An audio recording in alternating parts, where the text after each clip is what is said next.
Olá, seja muito bem-vindo a mais essa etapa do curso Igrejas que Prevalecem. Esse curso está sendo ministrado e liberado todas as quartas-feiras à noite no canal. Baseado neste livro do Carlitos Paz, nós temos visto princípios daquelas igrejas que conseguem prosperar e vencer, tendo seus objetivos cumpridos. Na etapa de hoje, nós vamos falar sobre visão. A visão é uma coisa fundamental para qualquer pessoa que deseja chegar em algum lugar. Sem uma visão clara, você não consegue evoluir, você não consegue prosperar em nada. Isso na sua vida familiar, na sua vida profissional, na sua vida estudantil, acadêmica. Se você tem uma visão clara de onde você quer chegar, é muito provável que você vai ter mais chance de sucesso. Agora, queridos, como diz o jogador do Flamengo, Bruno Henrique, na igreja, a visão é outro patamar. E nós vamos estudar que ter uma visão clara, dada por Deus, muda tudo. Muda tudo na nossa forma de lidar, na nossa forma de vencer os desafios e na nossa forma de chegar a cumprir os objetivos propostos. Antes de começar, eu queria recomendar um livro. Esse livro é de José Saramago, um escritor português, que escreveu um livro chamado Ensaios sobre a Cegueira. Neste livro, se você não se interessar em ler o livro, você pode assistir o filme também, que é muito bom. Mas, como sempre, o livro é mais impactante. Neste livro, a humanidade foi tomada por uma epidemia de cegueira. Não era uma cegueira comum, era uma cegueira branca. Quem ficava cego abria os olhos e via tudo branco, como se tivesse mergulhado numa piscina de leite. E isso causou um grande pânico, e as pessoas, com medo de ser uma doença contagiosa, começaram a ser isoladas num antigo manicômio. Neste local, todos aqueles que apresentavam sintomas de cegueira eram levados, isolados e abandonados neste local. E todas as pessoas ficaram cegas, com exceção de uma mulher. Essa mulher fingiu-se de cega para acompanhar o marido, e a ideia dela era, lá, ela enxergando, ela poderia fazer algo pelo marido e poderia cuidar dele neste mundo tão hostil. Acontece que ela tinha muito medo de falar para as pessoas que ela enxergava, ela tinha medo de ser explorada, e ela tinha medo que isso fizesse algum mal a ela. Queridos, o livro é trágico. Essa mulher sofre todos os abusos e tudo que há de pior que uma pessoa poderia sofrer, inclusive violência sexual, para se fazer mais um no meio deles, fingindo-se de cega. Sendo que ela poderia ter mudado o destino de todo aquele setor, se ela não tivesse se omitido. Então, queridos, quando você tem uma visão, mas você não a usa, você se mistura aos cegos e você sofre tudo aquilo que a cegueira pode causar na vida da pessoa, seja familiar, financeira, espiritual. Agora, meus irmãos, muitos queridos líderes nas igrejas, não por má índole, tá? Mas por falta de conhecimento, têm negligenciado a visão dada por Deus. E negligenciando se tornam cegos, como todos os outros que ainda não descobrem qual é a visão. Então, a visão dada por Deus, ela é muito mais do que aquilo que os coaches falam nas suas palestras. A visão dada por Deus, ela impacta diretamente na sua vida. E um líder ou uma igreja que reconhece a importância da visão vai saber chegar aonde Deus deseja. Neemias 1:4 fala: quando ouvi essas palavras, sentei-me e chorei. Passei dias lamentando-me, jejuando e orando ao Deus dos céus. Neemias recebeu uma visão muito clara neste versículo. Ele recebeu a missão de reconstruir os muros de Jerusalém. Isso fez com que ele abandonasse todos os outros projetos dele e mergulhasse nessa missão dada por Deus, nessa visão dada por Deus. Este era o objetivo que ele deveria cumprir. Moisés recebeu uma missão diferente de tirar o povo do Egito. Paulo recebeu uma missão de levar o evangelho aos gentios, Pedro aos judeus. Cada cristão recebeu uma visão e viveu por isso. Então, devemos nos espelhar nestes homens que não se acomodaram, mas sim cumpriram o propósito a que foram chamados. Visão é o que Deus dá e põe em nossa mente e em nosso coração. É uma expectativa apaixonante do futuro, pelo qual estaremos dispostos até mesmo a morrer. Meu querido, não há nada mais importante na sua vida do que cumprir a visão dada por Deus. Eu não sei qual é essa visão que ele te deu. No meu trabalho, eu tenho a visão de ser as mãos, a boca, os pés, ser o corpo de Cristo ao lado daqueles que estão sofrendo numa UTI. Essa é a visão que Deus me deu. E eu vou fazer isso até quando Deus permitir. Eu vou viver por isso, eu vou me empenhar nisso, e eu vou me dedicar e vou me aperfeiçoar a isso. Na igreja, Deus me deu uma visão de ministrar a música, de exercer o presbitério. Agora, eu não sei qual é a sua visão, o que Deus te chamou para fazer. Mas é fundamental que, diferente das visões dos empreendedores, dos coaches e dos empresários, essa visão ela é apaixonante, ela consome a sua vida. Você está disposto a viver e morrer por ela, porque é o propósito que Deus colocou no seu coração. E o cristão, quando ele está fora desse propósito, ele não se sente feliz, ele não se sente completo, porque ele é uma peça, uma engrenagem colocada pelo Espírito naquele local para trabalhar da forma como Deus deseja. Dessa forma que visão é vislumbrar um tipo de mundo que Deus deseja que vivamos, um mundo que ele pode criar por meio de nós. Queridos, isso é muito importante a gente ter esse tipo de visão. O que você faz no seu trabalho, na sua família, ou na sua igreja, a partir do momento que você entende isso como visão de Deus, você está entendendo que você está transformando o mundo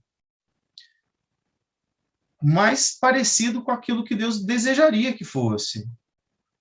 Nós vivemos numa natureza caída, nossa sociedade é caída, o pecado deturpou os corações e as mentes dos homens, deturpou a natureza. Isso causa imenso sofrimento, isso causa uma profunda angústia no coração das pessoas.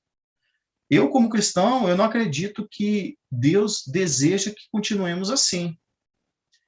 Quando você tem uma visão dada por Deus, você vislumbra um mundo melhor.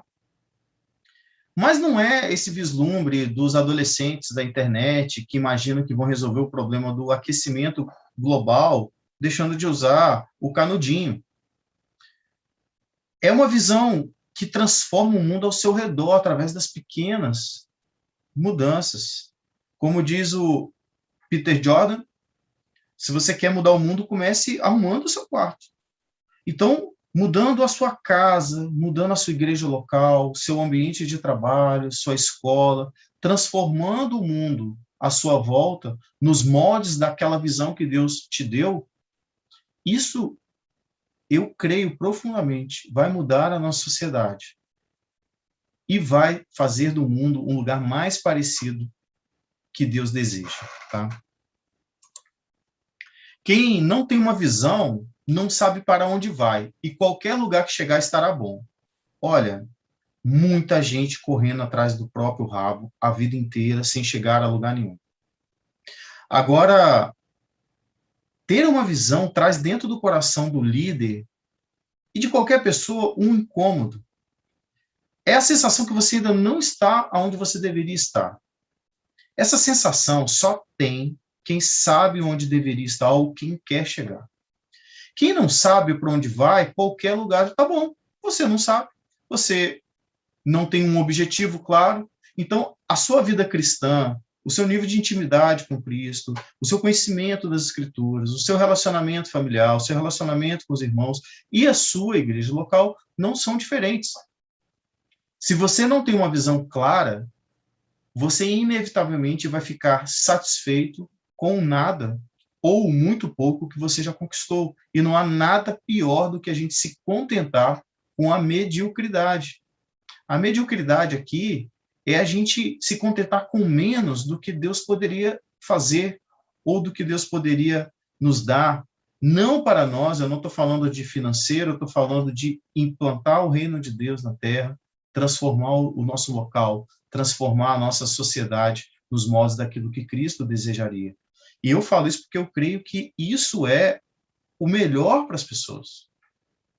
Quando o Talibã voltou a tomar conta do Afeganistão, e você viu aquelas cenas horríveis das pessoas fugindo, desesperadas, gente até viajando na asa do avião e caindo lá de cima, e tamanho desespero. No meu ambiente de trabalho, todo mundo se perguntava, mas o que a gente pode fazer a respeito, né? É um tipo de problema que não tem solução. Os Estados Unidos colocaram soldados lá para controlar a situação, mas não resolveu o problema, e a retirada das tropas foi atrapalhada, causando um imenso sofrimento. Mas eu não tenho a menor dúvida que a solução é Cristo. Se aquela região, se a igreja de Cristo prosperar ali, nós temos irmãos ali perseguidos, mas evangelizando, nós temos uma igreja perseguida que tem sido dizimada no Afeganistão desde a Revolução Islâmica. Só Cristo pode transformar aquele local. Não é o poderio bélico, não é a nossa sociedade ocidental, é a transformação dos corações e o evangelho, levando aquelas pessoas para que elas tenham um modo de vida melhor e mais digno, e não sejam perseguidas por um regime opressor e violento, tanto homens, principalmente as mulheres, que são as primeiras a sofrer na mão deles. Aqui nós temos 10 passos para a gente começar a implementar. Primeira coisa, você tem que buscar intensamente uma visão de Deus para o seu ministério na igreja. Se você ainda não tem essa visão, ore, peça a Deus. Peça que Ele manifeste claramente qual é a visão dele para o reino, qual é o seu papel no reino, onde Ele quer, onde Deus quer que você esteja.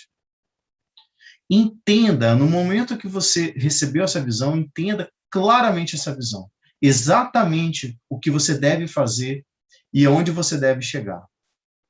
Você deve se apropriar dela de forma que ninguém vai tirá-la de você. Ninguém vai dissuadir você. Você vai tornar essa missão, essa visão, como algo seu. E você vai viver por isso. E você vai dedicar sua vida a isso. Em quarto lugar, você precisa concretizar essa visão. Mas antes de concretizar, você tem que escrever. Quando você escreve, você torna isso uma realidade mais palpável na sua mente. Seguir planos vagos não costuma dar muito certo.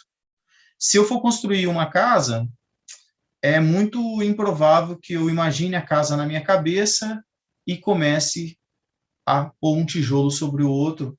É muito improvável que isso vai dar certo. Essa casa vai ficar meio torta, e talvez ela caia.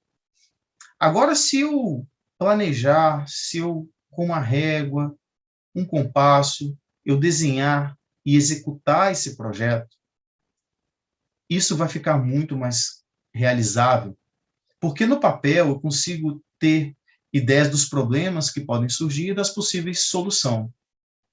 Em quinto lugar, você precisa vender essa visão para a sua equipe. Eu não estou falando para você cobrar dinheiro das pessoas, mas se você é líder, você precisa compartilhar essa sua visão com aquelas pessoas que vão te ajudar a chegar lá. Você não vai chegar lá sozinho. Mas ninguém vai embarcar num projeto que não compraram a ideia. Toda igreja tem que saber dessa visão. Você tem que compartilhar e repassar para essa igreja e os liderados essa visão que você tem, e com muita paixão, para que você consiga seguidores e apoiadores para ela. Quando você tem esse apoio necessário, você começa a implantar essa visão. Você precisa dar os primeiros passos. Você precisa agir. A visão não pode ficar no campo das ideias. No momento que você começa a implantar sua visão, os problemas vão surgir. As oposições vão surgir. As resistências vão surgir. Corrija estes erros antes que seja tarde demais.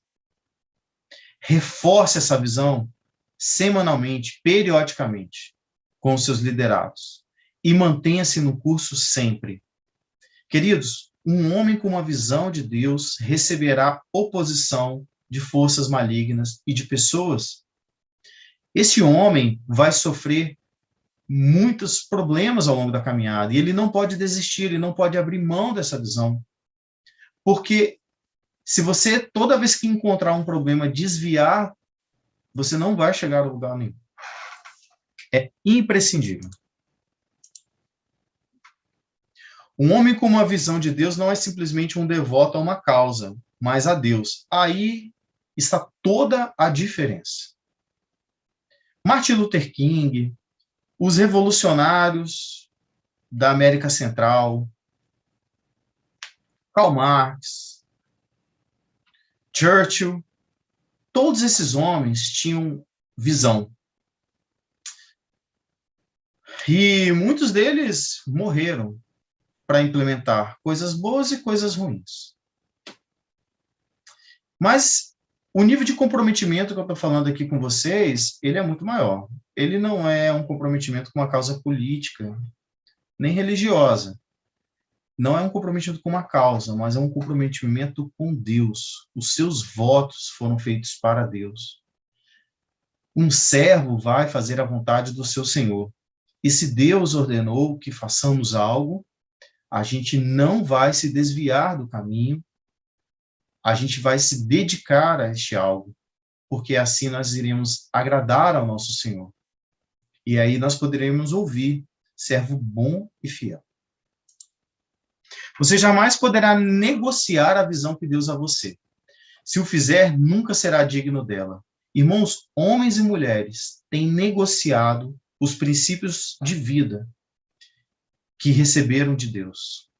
Como é triste ver homens decaindo da fé, porque foram abrindo concessões e foram abrindo negociações para ganhar algum tipo de aceitação ou algum tipo de facilidade. Meus irmãos, nada pode ser mais perigoso do que isso. Não negocie a visão de Deus. Não tente mudá-la. Não tente levar para outro caminho. Se Deus te mandou fazer algo, faça como Ele mandou.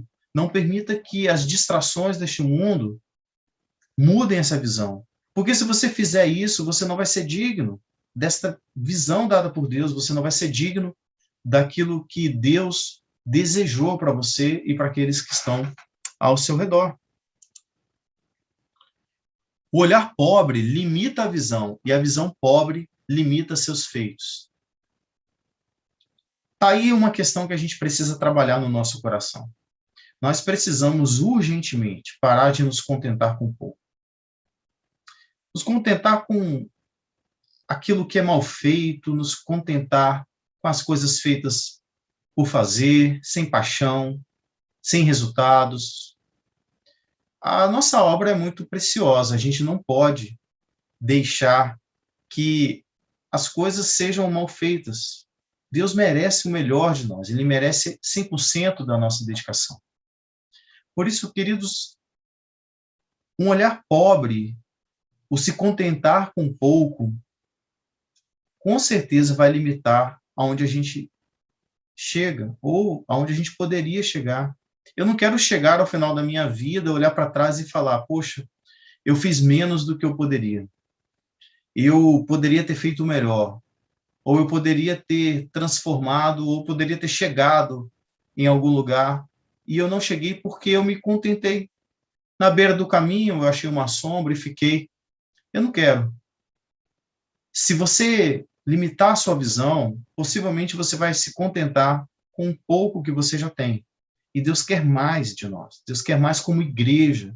A gente não pode ficar feliz ou satisfeitos em fazer o que nós já fazemos. Nós precisamos de mais, porque o mundo precisa de nós, precisa da mensagem do Evangelho e precisa da transformação que a nossa igreja pode fazer.